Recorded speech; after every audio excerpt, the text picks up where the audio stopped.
ایک مرتبہ پھر ان کا تذکرہ جنہوں نے ان 6 صفتوں پر عمل کر کے دکھایا، جنہوں نے یہ ثابت کیا کہ اگر کوئی دین سے پھر جائے گا تو اللہ جس قوم کو لے کر آئے گا وہ قوم کربلا والے ہیں۔ جب دین سے لوگ پھر جائیں گے تو اللہ ایک قوم کو لے کر آئے گا، وہ اصحاب امام مہدی ہیں۔ لہٰذا ان 6 صفات پر پورے اترنے والے یا قافلہ حسینی کے لوگ ہیں یا قافلہ مہدی کے لوگ ہیں۔ جب ہر کچھ مدت کے بعد دین سے ارتداد سامنے آنے لگے گا تو پھر اللہ ان صفتوں کے حامل لوگوں کو ظاہر کرے گا اور اللہ کا دین محفوظ ہوتا چلا جائے گا۔ لہٰذا کربلا والے یحبہم کا بھی مصداق ہیں، اللہ ان سے محبت کرتا ہے۔ یحبونہ کا بھی مصداق ہیں، وہ بھی اللہ سے محبت کرتے ہیں۔ اذلۃ علی المؤمنین، مومنین کے سامنے خاکسار اور منکسر رہتے ہوں گے۔ آپ نے دیکھا کربلا میں کیا ہوا، ایک دوسرے پر سبقت لینا چاہتا ہے، تم نہیں میں جاؤں گا، خبردار بیٹا اگر علی اکبر چلے گئے اور تم زندہ رہ گئے تو میں اسے برداشت نہیں کروں گی۔ یہ ایک ماں ہے جو اپنے بچے سے کہہ رہی ہے، ایک صحابی ہے جو دوسرے صحابی پر سبقت لینا چاہتا ہے، آپ زیادہ معتبر ہیں، آپ زیادہ محترم ہیں، آپ زیادہ متقی ہیں، میں جاؤں گا، پہلے میں جاؤں گا۔ ایک دوسرے کے کام آ رہے ہیں، ایک دوسرے کی خدمت کر رہے ہیں، ایک دوسرے سے بڑھ بڑھ کر محبت کا اظہار کر رہے ہیں۔ یہی تو عنوان ہے اذلۃ علی المؤمنین، مومنین کے سامنے یہ منکسر ہوتے ہیں۔ اعدۃ علی الکافرین، اور کافروں سے اکڑ کر بات کرتے ہیں۔ ذرا رجس تو دیکھیے شہدائے کربلا کے، جب بھی ان میں سے کوئی فرد بھی میدان میں اترتا تھا تو پڑھنا، للکارنا، تعارف کرانے کا انداز تو دیکھیے، جی میں دین سے باز نہیں آؤں گا تو میں کفر سے ہاتھ اٹھواؤں گا، خبردار یہ مت سمجھنا کہ کسی بچے سے لڑنے آئے ہو، میں وہ بچہ ہوں کہ جس کے بڑے کا نام حیدر کرار ہے۔ یہ لب و لہجہ ہوتا تھا رجس خانی کے اندر۔ دشمن سے جب بات کرتے تھے یہ لوگ تو اس انداز سے بات کرتے تھے کہ عزیزو وہ بات آج تک لوگوں کو حوصلہ دے رہی ہے۔ ہم لوگ کیوں جمع ہیں امام حسین کے نام پر؟ ہم کیوں اکٹھے ہو گئے ہیں پوری دنیا کے اندر ایک مظلوم، ایک تنہا، ایک اکیلے کے نام پر، جس کا کوئی ساتھ دینے والا نہیں تھا، جس کی کوئی حمایت کرنے والا نہیں تھا، جس کو چھوڑ چھوڑ کے لوگ جا رہے تھے۔ امام حسین کا تو مقام بہت بلند ہے۔ حسین کے سفیر حضرت مسلم ابن عقیل جب کوفے میں مسجد سے باہر نکل رہے تھے نا، ساری مسجد بھری ہوئی تھی، ان کے پیچھے نماز پڑھنے آئے تھے لوگ، لیکن جیسے ہی باہر نکلے ہیں لوگ آہستہ آہستہ مسلم کو چھوڑ چھوڑ کے جاتے رہے۔ ایک گلی سے مڑے تو جو 4-6 لوگ پیچھے چل رہے تھے وہ بھی حضرت مسلم کو چھوڑ گئے۔ بہت مشکل ہے ان کے ساتھ چلنا، بہت مشکل ہے ان کے ساتھ چلنا، ہر ایک کے بس کی بات نہیں ہے۔ ہم بہت اچھے زمانے میں آئے ہیں عزادارو، عزیزو، اللہ کا شکر ادا کیجئے کہ ہم اچھے زمانے میں آئے ہیں۔ تیاری کا موقع ہمیں مل رہا ہے، آمادہ ہونے کا موقع ہمیں مل رہا ہے۔ اگر ہم اس دور میں ہوتے اور یا جو دور آنے والا ہے امام زمانہ کا، کیا معلوم کہ کیا ہوتا۔ ہمیں وقت مل گیا ہے سمجھنے اور سمجھانے کا، ہمیں دورانیہ مل گیا ہے کہ ماضی والوں نے کیا غلطیاں کی تھیں۔ مجھے سمجھ میں نہیں آتا بعض لوگ جب ہمارے نفرتوں کے اظہار کے اوپر دل چھوٹا کر رہے ہوتے ہیں اور ناراض ہو رہے ہوتے ہیں۔ تبرہ کسی کو گالی دینے کو نہیں کہا جاتا، بلکہ یہ جاننا اور یہ جانچنا اور یہ سمجھنا کہ کس نے کیا غلطی کی ہے، وہ غلطی میں نہ دہراؤں، اسے تبرہ کہا جاتا ہے۔ تبرہ کا یہ مطلب ہے کہ میں ان سے دوری اختیار کروں، ان سے براءت کا اظہار کروں جو کامیاب لوگ نہیں تھے، جو اچھے لوگ نہیں تھے، جو خود اپنے پہ قابو نہیں پاتے تھے، جو شجرہ خبیثہ کا عنوان رکھتے تھے، جو آیات متشابہات کا عنوان رکھتے تھے۔ میں ان سے اپنے آپ کو دور رکھوں اور میں ان سے جڑ جاؤں جو آیات محکمات کا عنوان رکھتے تھے، جو شجرہ طیبہ کا عنوان رکھتے تھے، جو مضبوط ہستیاں تھیں، جو زمانے کے حالات سے متاثر نہیں ہوتے تھے، میں ان سے جڑ جاؤں یہ تولا ہے، میں ان سے دور ہو جاؤں کہ جو اس قابل نہیں تھے یہ تبرہ ہے۔ لہٰذا بہت مشکل ہے ان کے ساتھ چلنا، بہت مشکل ہے۔ میرے مولا حسین فرماتے ہیں من کانا بادلا فینا فلیرحل معنا۔ بڑا عنوان ہے حسین ابن علی کا، پیغام دینے کا وقت ہے۔ کربلا والوں کی یاد میں ہم جمع ہیں۔ عالمی سطح پر ایک بہت بڑا طبقہ ہے جو مجھے اور آپ کو اس وقت سن رہا ہے۔ حسین ابن علی کا پیغام لیتے جائیے۔ من کانا بادلا فینا، جو اپنی ذات سے ہاتھ اٹھانے کو تیار ہے، فلیرحل معنا، وہ میرے ساتھ چلے۔ مجھ حسین کے ساتھ وہ چلے گا جو اپنی ذات سے ہاتھ اٹھانے کو تیار ہے، جو اسیر نفس ہے، جو اسیر ذات ہے، جو اسیر آرزو ہے، جو اسیر خواہشات ہے، جو اپنی تمناؤں کا اسیر اور گرفتار ہے، وہ حسین کے ساتھ نہیں چل سکتا۔ اور ابھی ایک اور حسین کو آنا ہے، ابھی ایک اور حسین کو آنا ہے، بلکہ اسی حسین کو بھی آنا ہے۔ وہ جو حسین کربلا میں مارے گئے، اس حسین ابن علی کو بھی آنا ہے۔ لہٰذا امام رجعت کے ذریعے سے آئیں گے۔ امام مہدی کو شہید کیا جائے گا تو امام حسین اپنے بچے کو اپنے ہاتھوں سے غسل دیں گے۔ پھر میرے مولا حسین امام مہدی کا جنازہ پڑھائیں گے، اور عالمی سطح پر حسین ابن علی کی 10 سال تک حکومت ہوگی۔ نہ کوئی بارڈر ہوگا، نہ کوئی پاسپورٹ ہوگا، نہ کوئی ویزا ہوگا، نہ کوئی شناخت باقی رہے گی۔ عالمی سطح پر امام حسین کی 10 سال اس زمین پر حکومت ہوگی۔ اس حسین کو ابھی آنا ہے جس حسین کا ساتھ نہیں دیا گیا۔ یہ میرا اور آپ کا گریہ، یہ میرا بلند آواز سے رونا، یہ میری آنکھوں سے ٹپکتے ہوئے آنسو، یہ میرے کالے کپڑے، یہ میرا ماتم، یہ میری عزاداری، وہ حضرت مختار ثقفی کا بڑا تاریخی جملہ ہے۔ فرماتے ہیں حسین پر اتنا رو، اجرکم اللہ، اجرکم اللہ، آپ کی آوازیں بلند ہیں۔ فرماتے ہیں حسین ابن علی پر اتنا گریہ کرو کہ یہ گریہ غصے کی صورت میں تمہارے سینے میں جمع ہو جائے۔ یہ غصے کی صورت میں یہ گریہ غصے کی صورت میں تمہارے سینے میں جمع ہو جائے، اور جب آخری حسین آئے تو مدد کرنے میں کوتاہی نہ ہو۔ جیسے پہلے حسین کا ساتھ چھوڑا گیا، کیوں جمع ہے، کیوں رو رہے ہیں؟ اس سے اچھا نظام مجھے نہیں نظر آتا کہیں۔ یہ عزاداری کا جو نظام ہے، یہ جو گریہ ازاری کا جو انداز ہے، یہ جو عزاداری کا، میں یہ بات روشن ہے، میں یہ جملہ کہتا ہوا گزرنا چاہتا ہوں، صرف شیعہ امام حسین کی عزاداری نہیں کرتے۔ آج جو مغربی ممالک میں، سمندر پار علاقوں میں مختلف ادیان کے حامل لوگ امام حسین کو یاد کر رہے ہیں، وہ سب شیعہ نہیں ہیں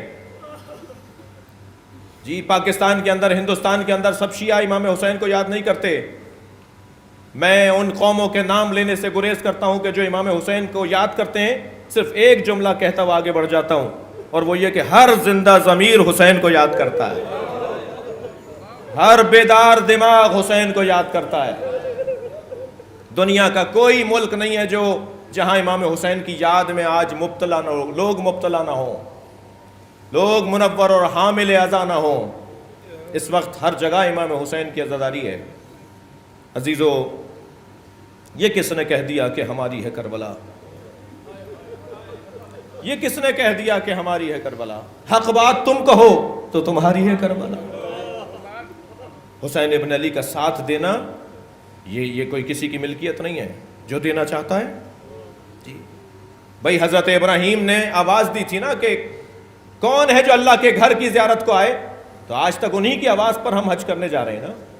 ایسے ہی کربلا میں حسین نے بھی آواز دی تھی،